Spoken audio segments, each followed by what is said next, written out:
dessert, chestnuts on the fire, That Christmas. roasting on the Yeah, but you can, fire, yeah. all of that. It's just that we don't want you to be roasting with stuffed feelings, so that's why we're doing the show early. It's usually on a Thursday that I put the show out. However, we're doing it because I think everyone needs some intervention and prevention, and let's be proactive because Thanksgiving is not a therapy session, okay? If you feel that you need therapy, then come see me, come see Dr. Liz, but don't hash it out on Thanksgiving. It's not a place. So let's get into it. Stuffing your feelings and what it's like to be sitting with family members that you love, family members that you hate, family members that you haven't seen in a long time, and have different alliances to other family members that you might not be too fond about. So let's get into it, Dr. Liz. So I was thinking about Thanksgiving a little bit, Okay. reflecting on it, and my analogy to it is the Super Bowl of familial affairs. I love it. Right? And it just like every Super Bowl, you wait all year for this big event. Yes. And you come together and you prepare for it, right? So Right. the thing that we should talk about is how to mentally prepare for Thanksgiving. Great idea. Right? So Yes. what are some of the things people should do to go into Thanksgiving ahead of the game? Well, first do of you all, think? don't show up too drunk because, for real, too drunk, too high, because drugs and alcohol, they lessen our resolve. And then we might say things that we will regret later. So, number one, seriously mind your intake of substances. It's interesting you bring that up because I had heard that of all the holidays, Thanksgiving is the one where the most alcohol is consumed. It's not Christmas. Wow, I didn't know it's that. not New Year's. Uh-huh. It's Thanksgiving. So that's pretty telling. Yeah, not to mention all the drunk driving, and you don't want to be a part of that. So if you need to Uber to the event, and suggest that your guests Uber to your event if you're having it. But I think your analogy of the Super Bowl, we have to prepare. And some of you are going into this event, this traditional event, with an idealized notion of family. Dr. Liz and I were talking about this, that we idealize the concept of family, but the concept and the reality of it may be two different things. So we might want peace and love and harmony. However, we don't always get that. And what are we supposed to do when we're sitting with people at the table who have insulted us, demeaned us, devalued us, or demeaned and devalued somebody else that we love, and even worse, abused or neglected or any form of abuse, which I'll go into. But what if you're sitting next to those people and you're carrying a lot of resentment in your heart? Do you want to comment on that? Yeah, I mean, look, it's tough. Yeah. I will say, I think one of the things that's good to go into it is know this is time limited, right? Yes. You're good mentally idea. preparing for your familial Super Bowl, right? Yeah, familial. Yeah, right. And so this is a moment in time. And so you have to sort of muster that strength to get through this hard experience, which is to sit with those people that maybe have wronged you or somebody that you love. And it's uncomfortable, right? And there's always the subtext and the nonverbal communication that happens at a table. It's the things that are not being said, I think, and that feeling that you feel when you're sitting next to somebody that, you know, you have a hard time with. And you may not be able to say it. And we do have a call in. So thank you so much for calling in. And what name would you like us to call you by? Hi, yes, my name is Alexis. Hi, Alexis. Thanks so much for participating. And so, are you hosting Thanksgiving? Are you going to be a guest at somebody's Thanksgiving? What's your situation? I am hosting. I've been hosting for probably the last 10 years. Okay. And what challenges are coming up for you? The challenge, I would say, is so I've been no contact with my mother for approximately 12 years. Okay. And that's been a really beneficial separation. Mm-hmm. And I've done, various therapies over the years, EMDR and more traditional cognitive behavioral therapies, which have not been entirely helpful. And I can tell that because as the holidays emerge, there's more sort of symptomatic responding, if you will. Mm-hmm. And Mm-hmm.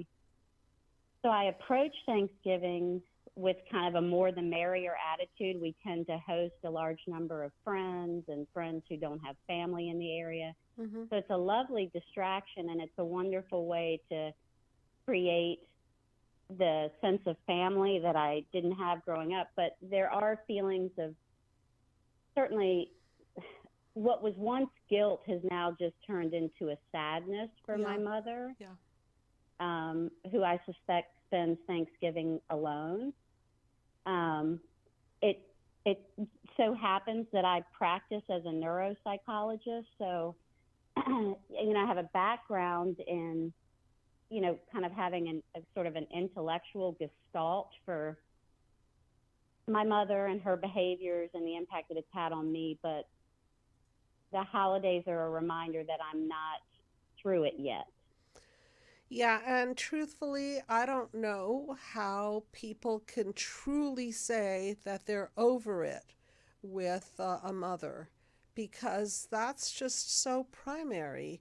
Um, Dr. Liz, wouldn't you agree that a mother is just, in a big picture way, it represents so much when our mothers don't come through for us?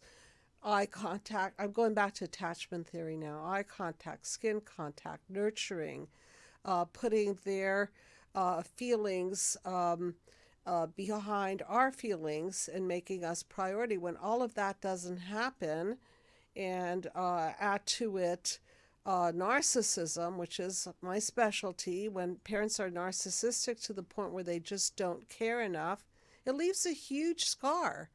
And along with the scar is a wish that you had the mother. So there it is, the sadness. Mm-hmm. I mean, I think we can talk about the other person that might show up at the Thanksgiving table, which is the inner child, right? Thanks. It's Yes. the little girl that wants to be seen and heard from their mother that maybe didn't get those needs met as a child, that is actually getting triggered around the holidays.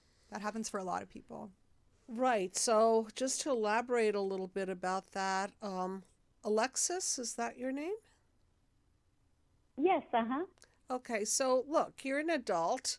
You made a decision to cut off from your mother, probably for the right reasons, because you chose yourself over her. Is that correct? Correct. Okay, and that was a good decision, because sometimes you just have to for your own mental sanity. However, we can't ignore that little girl that's sitting at the table sad because mommy isn't being mommy, and mommy is so not being mommy that she can't even be there in any capacity. Right? So we Yeah. can't ignore that little girl that's sitting there. Yes, you're mature. Yes, you're smart. Yes, you probably did the right thing because you had to. Nobody volunteers to cut off their parent unless it's just really a severe disconnect. Do you mind me asking who she's spending the holidays with? We are so no contact that it would be hard for me to say with certainty. She had a lot of not only narcissistic types of behaviors and ways of functioning in relationships, but also can be quite antisocial as well, very destructive and dangerous. And so over time, many people have gone no contact with her. Mm-hmm. So I suspect there'd be very few people that she would be spending time with. I think one of the additional layers is, I would say I'm very private about this family dynamic, and so when people come over for Thanksgiving, I'm often asked, where's your family? Where are your parents? I know that was sort of an add-on to the question, Yeah. And what do but you say she's to them? Do you probably come with. up with something else? I'm sorry. What do you say to them? Do you come up with a different story, or are you pretty transparent about your relationship when they ask? I used to be really guarded and would sometimes try to be extremely evasive without being completely dishonest. And in the years, in the recent years, I've been a little bit more transparent and just, said, I just don't have much of a relationship with my side of the family. And if it's someone I'm close with and they pursue that line of kind of questioning, I might say, I have a really important moral obligation to protect my children from people that I know are dangerous and destructive. And I know it doesn't make a lot of sense to most people, but it makes a lot of sense to me that I had to cut her out. I think that's a nice generic statement. Mm-hmm. Covers a lot of ground. Self-preservation at the end of the day, Yeah. truly. It works, but you're right. That inner child just completely wakes up, and so let me ask. left with kind of the impact of the question. Mm-hmm. So let me ask you this: are there going to be any family members at the table that are motherly to you? A grandmother, an aunt, a cousin, anybody that you have a sense of trust and a sense of feeling unconditionally loved? Do you have anybody like that coming for dinner? Oh, that's such a great question too. Yes, the answer to that is yes. All the women that will be there, very genuine, authentic, loving, accepting, kind individuals. So the answer to that is yes. And then I shouldn't say all the women, but all the people that have been coming over the years. And then of course we add on as the years go on. But yeah, most of the women there I know to be supportive and loving. So one of the survival tools, because Dr. Elizabeth and I were talking about how to serve, people like yourself have some severe family cutoff. Um, the way I define a mother is somebody who's motherly. And so when you think about your mother, I'm pretty certain that she doesn't check the boxes for motherly. So I think one of the tips that we could give you, is to look for the motherly qualities in other people, because that's really what we're looking for. Yes, we wish it were all packaged nicely in our biological mother, but that doesn't always occur. So I think what's really going to be important is to tap into that loving, motherly, nurturing feeling that is available at the dinner table. I think that's lovely. That's lovely guidance. And also honoring that inner child, right? So if she's triggered right now and she's feeling something historic, right? Maybe there's a trigger from previous Thanksgivings with your mom. There's a story there. Really taking time out for yourself and tapping into those emotions, seeing what's under that, what's getting, sort of rocking around in there.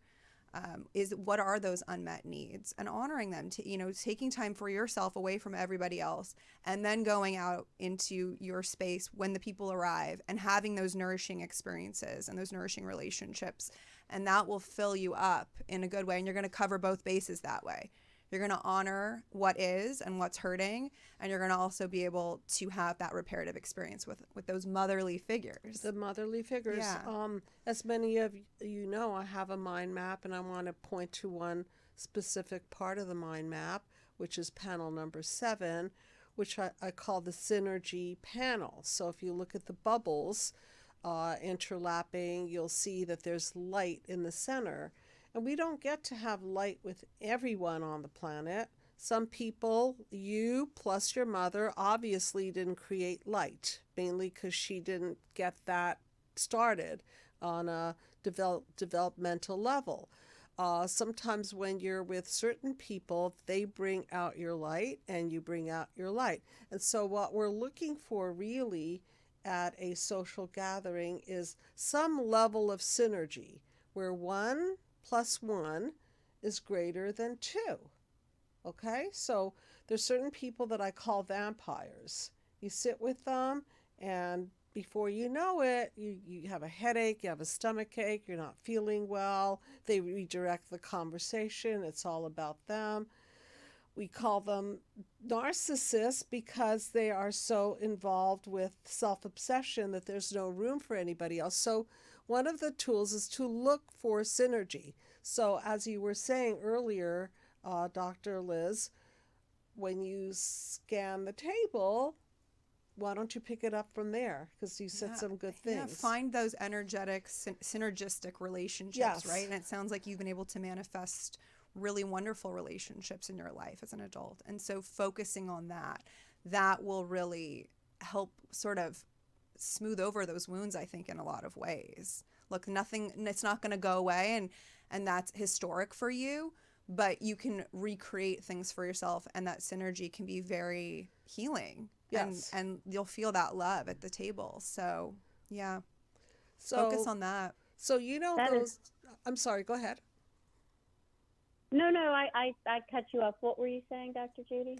No, I was saying, you know, those drawings where if you look at it, you see two faces or you see a vase, right? The mind Oh, can yes. play The with Rorschach. that Oh, yes. image.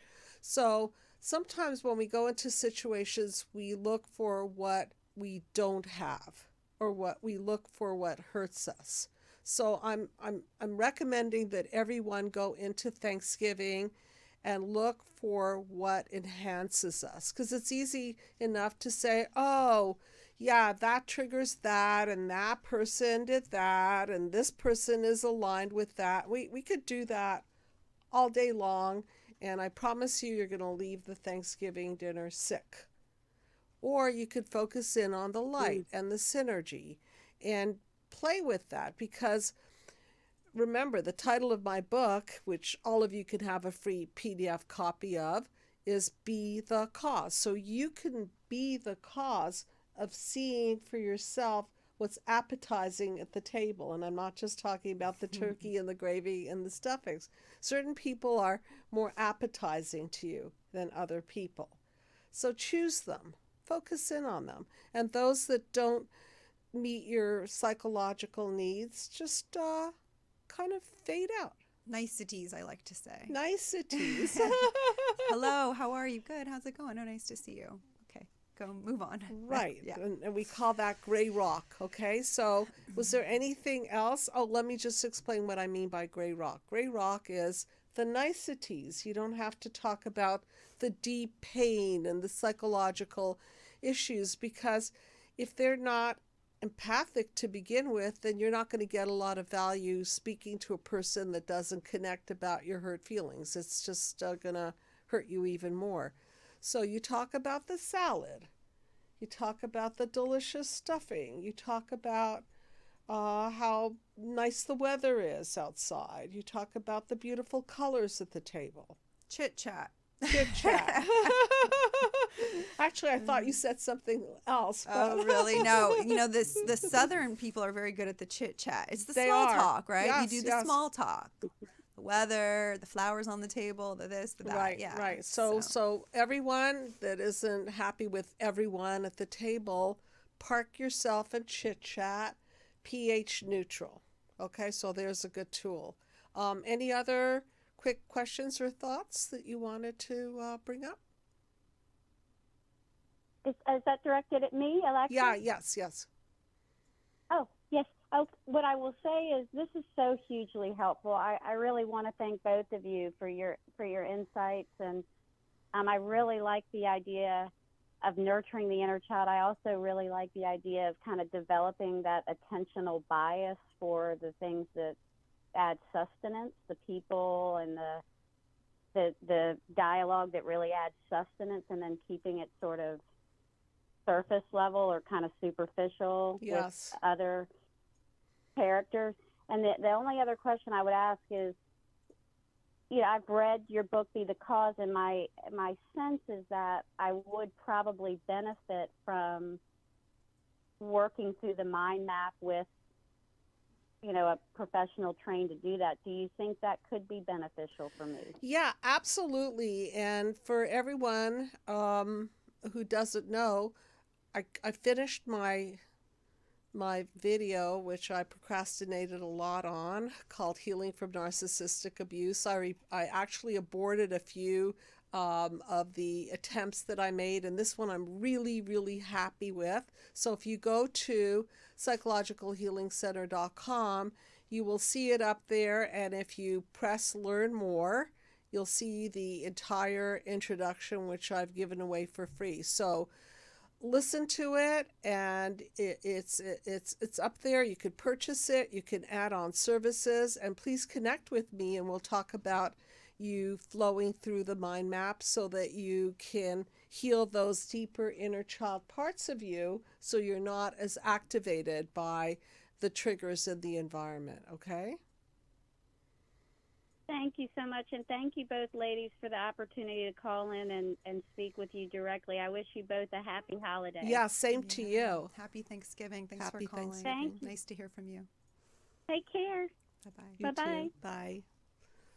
All right. People need this, Yeah. Dr. Elizabeth. I know. It's tough walking in there. And, I'll go to the worst of it. What if you're sitting there and you're sitting next to somebody that has been horribly abusive to another family member? I think we've all been there. We got a question on that, actually. We did. Go ahead, please. The question was... Repeat the question. Yeah, the question, and it's a tough one. It's, what do you do, or how do you navigate the Thanksgiving table when you knowingly are aware of abuse of another family member inflicting upon a spouse? Let's say in this instance it was the spouse. Okay, so let's just kind of dissect that for a moment. So there you are, you're sitting at a table with somebody that perpetrated some serious abuse upon another party at the dinner table, whether it be verbal. These are the abuses. I'm going over them, okay?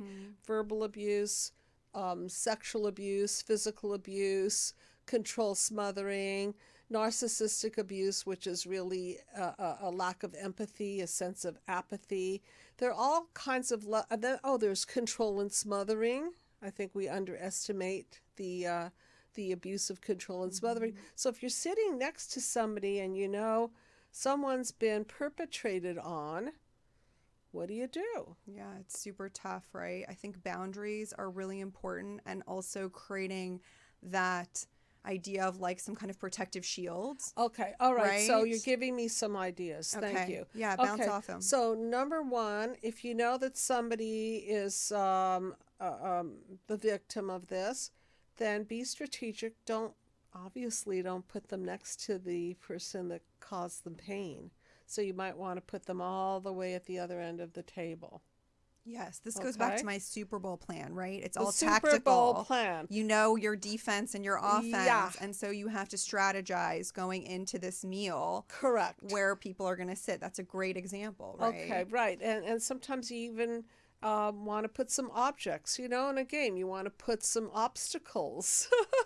in the way, yeah. Or Right, so- diversionary tactics. Right, right? diversionary tactics, like the flowers separate the person so the vision's a little blocked. I'm really serious that we Yes. have to strategize about this. Now remember, the person showing up knows that other person is going to be there.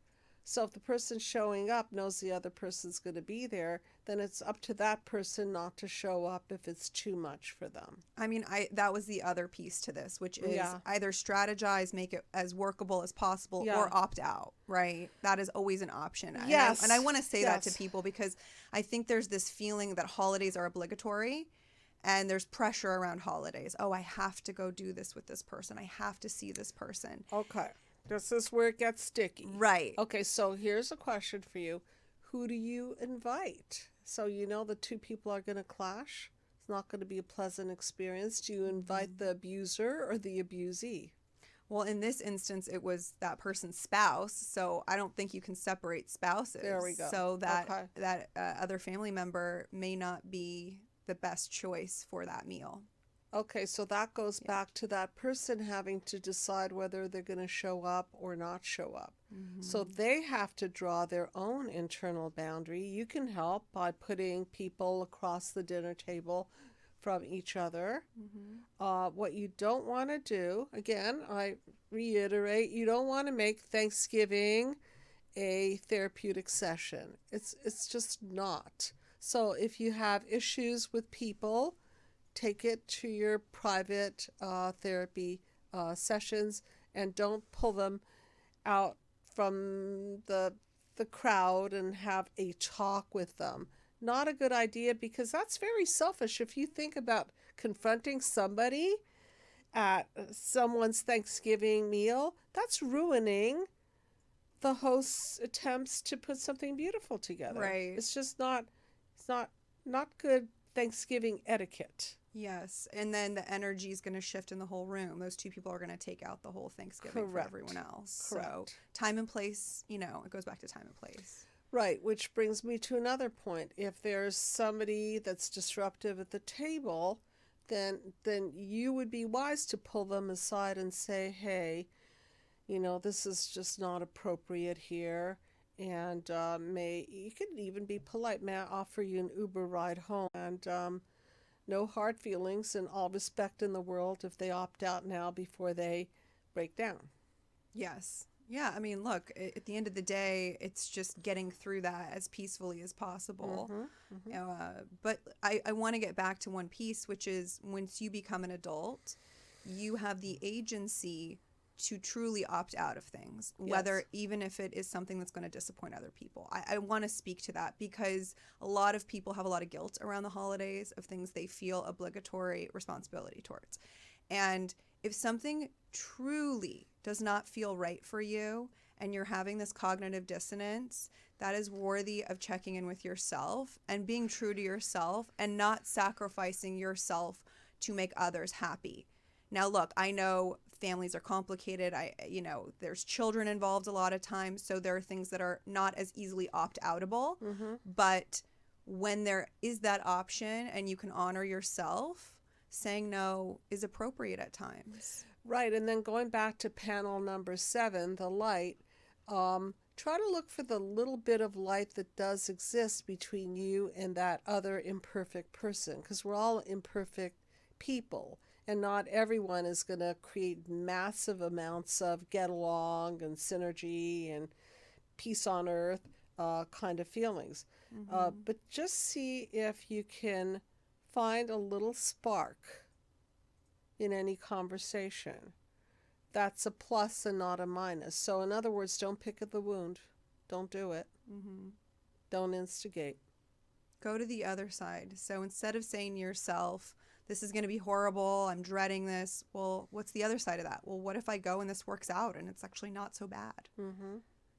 And at the end of the day, no, it's trite, but Thanksgiving's about gratitude, right? So flip that script, maybe not everything's perfect in that family, but like you said, that spark, where is that gratitude? Where are the things that feel good? Yes. What is that, for everybody? Yes. And then there's so much more at a dinner table. There's great food, and then there are kids playing, and then there's atmosphere and music. And, even though they may sound a little bit more superficial, focus in on that, because your host or hostess created that. And your host or hostess or both put a lot of effort into making this event beautiful for you. So I think one thing that you could definitely do is concentrate on how gracious that these people are for having you, and express your gratitude to them, and focus in on how fortunate you are to partake in an event that you've been invited to, that somebody else has been slaving in the since kitchen 4 in the over, morning right? cooking 10 dishes, right? Exactly. That you are invited to. Yeah, it's nice. Right, so put the focus on there. Truly. Were there any other questions in your chat room, or any other calls or questions? Let me check. Yeah, it's interesting. This is an interesting time of year, surely. I have to go back. I did get quite a few about. So if you don't find something, I have a theme to talk about. Okay. Yeah, go ahead. You got a question? Tony has a I question. do have a question because Please. even though I'm not going back for Thanksgiving, I am going back for Christmas.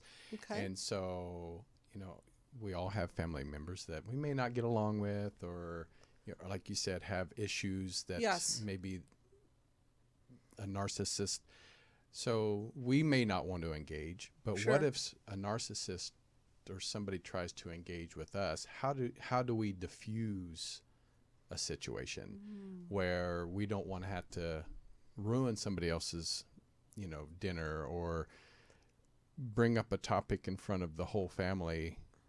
But if somebody brings it up, how do you diffuse it, or do you even try to? Great question. And remember, you're the cause, meaning you don't have to engage. So if somebody brings up a point of contention, you just can direct the conversation any which way you want. Just say, hey, I'm really enjoying our time. Let's, do you want some cookies? Deflect Gray a little rocket. bit. Yeah. But don't get into it, because narcissists love the fight. They love baiting They people. do. That's a big cornerstone of it, is this sort Right. of baiting people to Yes. see how far they can push, because they're boundary pushers ultimately, right? Right, they get off on it. Remember, a narcissist gets a lot of narcissistic supply by pissing you off, okay? And if you show emotion, they're gaining that supply. They love it. So I think you're best not to be reactive. So a big piece of this is shut down your reactivity, redirect them, don't engage. And sometimes what you'll find, which is the other theme I wanted to bring up, is that flying monkeys get involved, because all narcissists have a trail of flying monkeys behind them. And these are people who promote the narcissistic agenda because they're getting supply off of showing loyalty to the narcissist. So not only do you have to contend with that person, you have to contend with all their, quote, followers. Okay, so same goes with the followers. So, and let me just speak back to Tony's question quickly. Get your game face on. We're going back to the Super Bowl here. Yeah. So, you're not rattled by these people. They're going to try to push, and you got your game face on. You're ready for the Super Bowl. Exactly. Right? Right. And those flying monkeys, they're not coming on the field. They're so. not coming on the field. And the whole point of the mind map is to be the cause of creating a better game of life for yourself. So this is like a game. So people push your buttons. They try to become offensive to you. They try to get under your skin and sneak below the what is it, like the goal or whatever it is that's blocking. Okay, so sneaky little tactics deserve to be ignored. Really. And calm, cool, and collected wins the race. Yes, wins the that's game. true. Right? Right. Yeah. So how do you put somebody in a place of non-reactivity? Is you extinguish the behavior. You don't react to the behavior. So they have nothing to bite. So then they'll go to someone else because they are on a supply. They're They looking might. for that supply. So when they're not getting it from you, they're going to go to somebody else next. So at least it's not you. I just had a fantasy of a menu at the Thanksgiving table. A psychological menu. Oh, fun. Number one, mind your boundaries. Do not engage in negative conversation. Do not gossip. Appreciate your host and hostess. Bring your light to the table. Focus on nourishing relationships. Yeah, keep your childhood issues in the therapeutic office and not at the dinner table. Do you want to put that menu together? We I could think it's a post good it. one. I think we should post it. I think we should actually. I think we should. Are we up Just to 10 bullet points? Yeah, Okay. bullet points, but they would be turkeys instead of bullets. Okay. All right, so instead of stuffing your feelings, you now have your rubric going into love it. Thanksgiving of the 10 bullet points and just reminders of how to navigate it. And speaking of stuffing your feelings, yes, you're going to be stuffing your feelings because you're going to want to say, you a-hole, I can't believe you're lying. I want to call you out on that.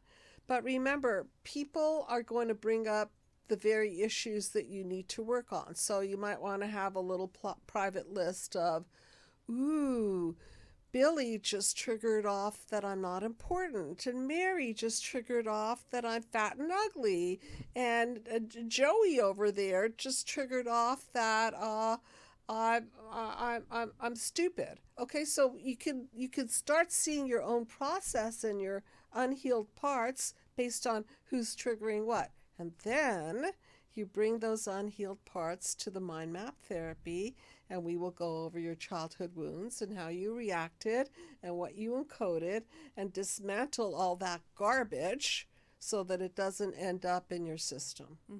And so preemptively book your therapy session for the week after Thanksgiving. Correct. So you're prepared to talk about Correct. everything that you want to talk about. And Dr. Elizabeth, what is the area that you like to work most with? So I work mostly in trauma-informed therapy, EMDR, inner child work, healing from trauma, that kind of thing. And by the way, everyone, Dr. Elizabeth was my intern for many years, and she flew out of the nest, and she's doing beautifully on her own, and I'm proud of you. Oh, well, thank you. I had so many fun years working for you. It was truly great. We challenged each other in a good way, and now we're sitting here and spreading the light to other people, and I think that's really beautiful, and I appreciate that. I appreciate you being here today. Well, I appreciate you and all that you. I've learned from you, Thank you. and being able to be launched from you, out in the world. With no stretch marks. Yes, it was pretty seamless. Exactly. So, Do we have any other questions or comments? No? should we talk about gratitude? Because I think Please, gratitude is a that's tricky one. great. It's a good place to sort of end. Okay. Gratitude's, I find, very fascinating. So I'm going to speak to working with my clients, right? I notice of all the emotions and the gamut that we run in the therapy setting, gratitude can be a tricky one to tap into. It seems to be a forced job for a lot of people where they want it, it all sounds great, but it can be really hard for people because the other stuff is sort of in the way of all of that, whether it's hurt or suffering or pain or fractured relationships. It's easier to focus on those things than to focus on what is gratitude and how do we tap into that. And not only do we have to tap into that, how do we feel gratitude, right? Because it's different than saying I'm grateful for this, but I actually feel that gratitude. And communicate gratitude, because sometimes when you're so injured, it's hard to take in love and gratitude. We're blocked Truly. from taking it in. So go with the open heart to the people that you have selected to be part of your inner community. And don't forget to express gratitude to the people who put the dinner together. And sometimes it's just those little things like, wow, your nails look so good, or, I love the way you put your outfit together, or I'm so glad to see you smiling today. Or it could be the little things, because who in their right mind is going to get all dressed up to go to a party where they want to be demeaned and devalued and destroyed? It's like, right? Which outfit goes with demean, devalue, and destroy, right? Yeah. People make big effort to show up and look good, and they come with gifts and they come with hope. And so let's bank on that. Try on the unsolicited compliments for size, right? I think so. Yeah. Yes, I like that. I think, and you're alluding to a lot of simple things too, because we really, it's the small things that matter, and this is truly trite. But Yes. when you say, "Oh, that beautiful little flower arrangement you made," that lights somebody up. You know, who Yes. knows how long it took them to make that arrangement, but you're acknowledging that, Yeah, right? those are the real gifts. I mean, yes, you could bring somebody a bottle of wine or flowers or candles or whatever, but the real gift is what you pull out of your soul and share with another human being that lights them up. And what it is at its core, because if we break down what's under gratitude and why it's so great and people feel good around gratitude, it's truly being seen. That's it. And That's that's what it. we, at the end of it, whether you look at the other person as a narcissist, and maybe they are exhibiting those qualities, the truth is how is narcissism formed? It's formed through hurt. So if a child is ignored or neglected or made to feel special only when they perform for the parent, then they're going to close down their heart. They're not going to value human connection. They're going to objectify the world. So at Thanksgiving, value the human connection and look for the human connection. And allow people to talk about themselves, because we want to be seen, we want to be heard, we want to be acknowledged, and take turns doing that, because you don't want to just be the center of attention being seen. You also want to be the person who sees. Yeah, so having conversant conversations, I like to say, where they're reciprocal. Somebody asks about you, you share how you're doing, and then you inquire about them and how they're doing. And Yes. everyone has a good ebb and flow between conversing and listening. Yes. And that's truly the best we can hope for in a great dialogue. So the gravy, which is an accessory, is really the main course, and the gravy is gratitude. Yeah. Actually, they start with the same 3 letters, GRA. They do. Yeah. And it's all about the sauce. It's all about the sauce. The At the end of the secret day. sauce is always unconditional love. That is the secret sauce. Yes. So do we have any other questions or comments or anything? So please, everyone, stay proactive. And I think it would be fun to come up with a little psychological menu. I think we can do that and put it up after I this think so. episode. Thanksgiving etiquette. So look for that. I think what I'll do is create that in the next few days and then send that out to my audience. A menu on how your not audience. to stuff your feelings, right? Right. This is truly how to get through it in a Right. healthy way. Right. Because I do think people are trying to navigate relationships as effectively as possible, even the challenging ones. And this is where people need tools. And Thanksgiving, opens up sort of that Pandora's box of, oh, I don't know what I'm walking into, and how do I navigate what could be like a landmines or a difficult Super Bowl situation, right? Right. Am I on the offense? Am I on the defense? How do I handle these engagements? So look, when we're too much of an offense or a defense, we don't get it together in a panel 7 kind of synergistic way.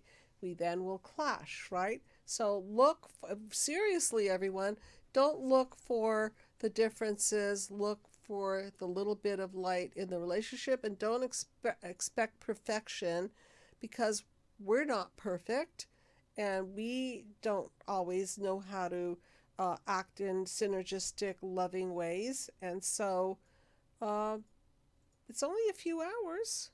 That's what I said. Just Thanksgiving. get through it, right? Just get through it and bring your best game of life. Mentally prepare, bring your Yes. best game face. Yes. Get through it. Right. In this Super Bowl, there's no winning or losing, thankfully. So it's just surviving it and making the best of it. And the real win is walking out with a feeling of a goodness in your heart and a sense of familiarity and a sense of unity, as best as you can experience that with the people around you. Sometimes, that dread that people go into, these engagements with, or these family matters, when they leave, they're like, oh, it wasn't as bad as I thought. It's a lot of times it's the build up to what actually the event, and it's not nearly as bad as they had anticipated. And you can always reach out to the Psychological Healing Center and get your game in place. And do you have any other comments, thoughts? Just happy Thanksgiving to everybody. Yeah, happy Thanksgiving to everyone.